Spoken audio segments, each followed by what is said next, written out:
சரீரப்பிரகாரமான எல்லா தேவைகளுக்கும் நீங்கள் தேவனை நோக்கி வேண்டுதல் செய்ய வேண்டும். இயற்கையாய் சரீரப்பிரகாரமாய் மெட்டீரியலாய் இருக்கிற நம்முடைய எல்லா ப்ரொவிஷனுக்கும் தேவைகளுக்கும் கர்த்தரை நோக்கி நம்ம ஜெபிக்கணும். தேவைகளுக்காய் ஜெபிப்பது தப்பே இல்லை. உங்களுக்கும் உங்கள் குடும்பத்திற்கும் பிறருக்கும் ஆசீர்வாதமாயிருக்கிற அளவிற்கு நல்ல சம்பளமுள்ள ஒரு வேலையை கேட்பது தப்பே இல்லை.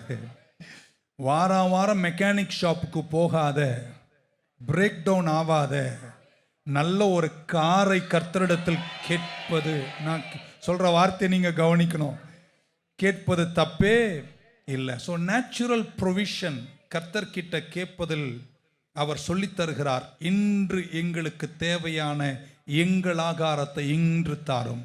நிறைய பேர் கர்த்தர்கிட்ட எதுவும் கேட்கறதே இல்லைங்க. சும்மா வரீங்க போறீங்க, கேளுங்க, எதை வேணுமோ அதை அவர்கிட்ட கேளுங்க. அது சுயநலம் அல்ல. நேச்சுரல் ப்ரொவிஷன்ஸ்காய் ஜெபிப்பது கர்த்தர் சுயநலமாய் சொல்லவில்லை. அவரே சொல்லுகிறார், அனுதினமும் அன்றன்றுள்ள ஆகாரத்தை நீங்கள் கர்த்தரிடத்தில் கேளுங்கள். ஆமென். சொல்ல கிவ் அஸ் திஸ் டே அப்படின்னா ஆண்டவர் கொடுக்கிறவர். Is a giver. தன் பிள்ளைகளின் தேவைகளை சந்திப்பதில் பிரியமுள்ள தகப்பனவர். ஆங்கிலத்தில் சொன்னால் he is a provider. பழைய ஏற்பாட்டின் புஸ்தகத்தில் ஆண்டவருக்கு பெயர்கள் கொடுக்கப்படும் போது யெகோவா ஷம்மா, யெகோவா நிசி, யெகோவா சிக்கேனு, யெகோவா ஷாலோம், யெகோவா மெக்கா சொல்லிட்டே போலாம். ஆனால் அந்த பெயர்களெல்லாம் கொடுக்கும்போது பைபிளில் முதல் கொடுக்கப்பட்ட பேர் எது தெரியுமாங்க? யெகோவா ஈரே. அப்படின்னா உன் தேவைகளை சந்திக்கிறவர்.